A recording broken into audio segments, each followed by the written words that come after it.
guys, Kane Plays HD, and today I'm bringing you guys a totally different video from what I would usually do. Like, usually I'd do my Call of Duty gameplays and such, you know, all the usual stuff I do. Yeah, like, this is really different.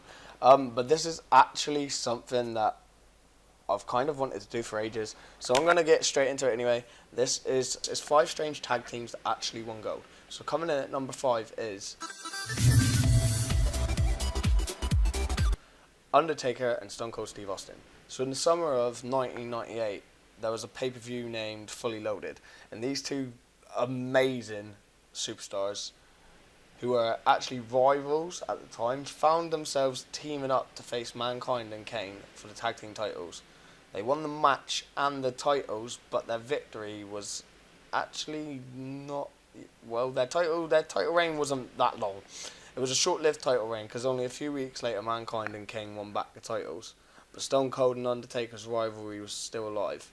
1 month later, The Undertaker actually challenged Stone Cold to a match for the world title. John Cena and Shawn Michaels squared off in a match against Rated RKO, which was Randy Orton and Edge for the tag team titles. The odd thing about this one is kind of just the fact that Shawn Michaels had actually challenged John Cena for his WWE Championship at WrestleMania, but they both worked together to pick up the victory for the Tag Team Championships before heading into WrestleMania.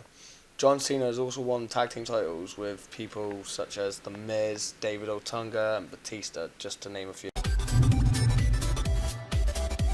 This next one that's coming in at number 3, I don't know how to put it. Like, he's won a lot of titles, but like a lot of tag team titles and a lot of teams and stuff, but this is just one of the most uniquest, that's not even a unique tag team title wins ever. So Cody Rhodes and Drew McIntyre. Cody has had his fair share of tag team victories, as I said, since joining the WWE.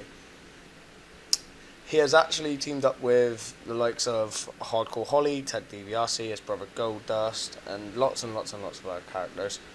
But his teaming with Drew McIntyre is probably one that everyone tends to forget. It's not one that I actually remembered myself. I had to go ahead and kind of do a little bit of research on this because I didn't exactly remember it first when I had actually heard of it from a friend.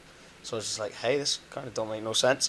But yeah, so this is how they picked up the win. They both came down, well, he came down with Drew at a last minute entrant to a tag team turmoil match in which they actually managed to win the titles. They continued to reign supreme, I guess I could say, until losing to one of the teams that has actually already been mentioned in this which was John Cena and David Otunga. Sorry for that sound, I should have turned my Xbox off at first.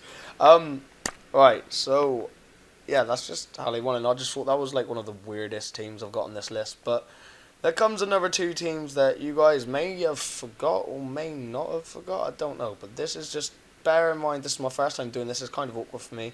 The supportive comments will be helpful, and as always, yeah, like well, for this is wrote down on notes that I've took of research that I've actually done, so it's kind of hard at the moment.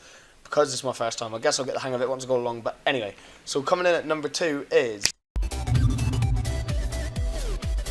Team Hell No.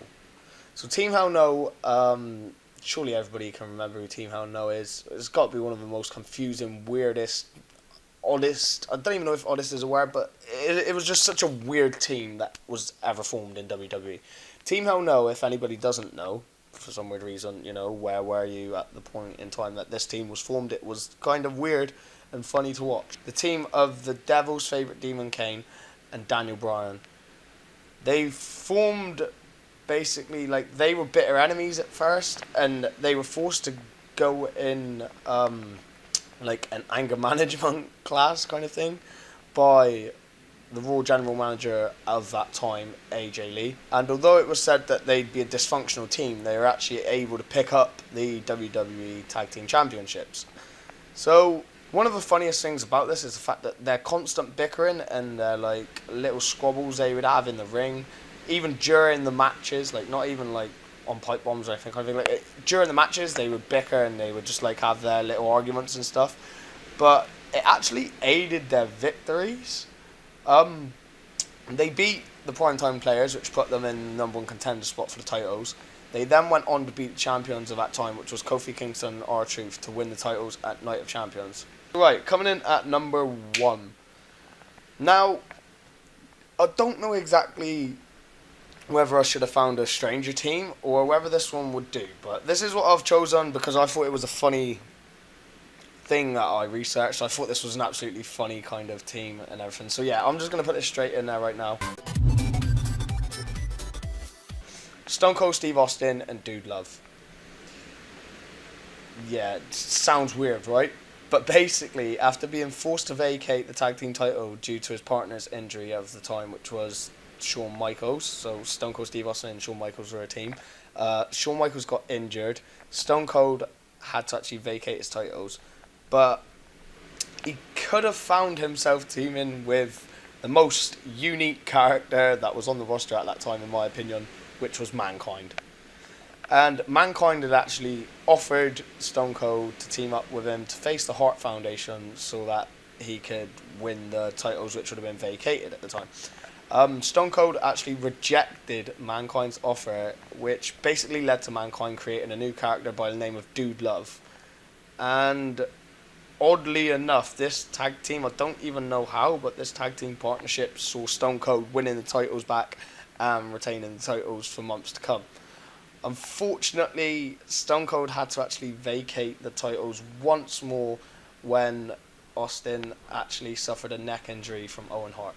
So, yeah, basically that was my top 5 strange tag teams that won gold.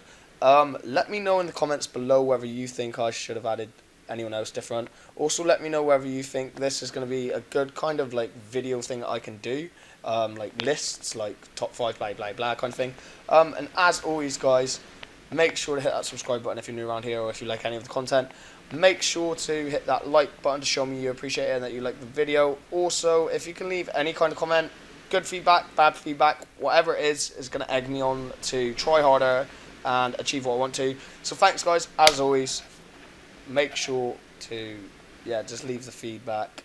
Follow me on all of my social networking stuff, and you'll be notified of any update to like my schedule or anything like that. My schedule is kind of messed up at the moment, but yeah, you'll be notified of anything. So as always, guys, make sure to smash that thumbs up button if you can, and I will see you guys in my next video. Thanks so much for watching, and goodbye.